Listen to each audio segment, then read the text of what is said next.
Darren Aronofsky has become a director known for bleak films that take the characters down disturbing paths, so a darkly comic action movie like Caught Stealing seems like a departure for him. The beginning especially seems to show the mishaps its lead protagonist Hank gets into, but eventually things take a grim turn. It's a movie that has its moments, but the story makes some choices that can occasionally drag things down, and the various predicaments Hank faces don't quite gel in a satisfying way. Even as the movie goes down some wild paths, some pieces of this adventure are more enjoyable than others. The first act is the strongest part of the movie as Hank comes across as a flawed but likable person.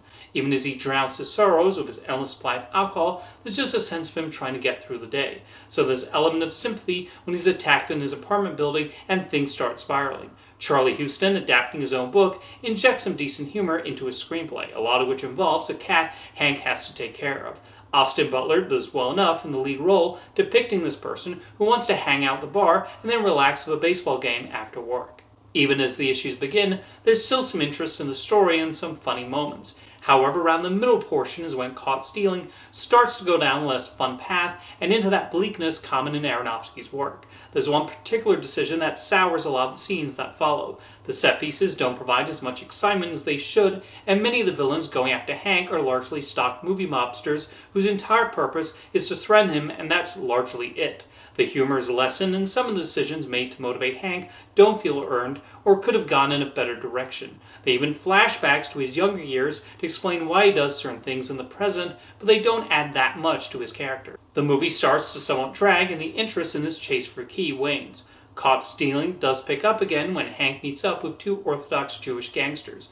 As played by Liev Schreiber and Vincent D'Onofrio, there was some solid humor out of the contrast between their violent actions and ultra-religious appearance, and them inviting Hank over to Shabbos dinner.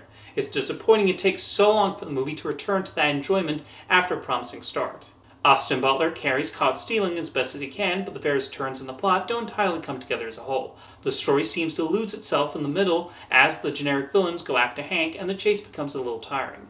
Darren Aronofsky and Charlie Huston inject it with such a spirit during the early scenes that most of the rest of the movie can't quite match. It does offer Butler a bit of a change of pace from his more serious roles lately, and he does a decent job of showing Hank's good side, even with the violence that surrounds him and which he participates in a few times.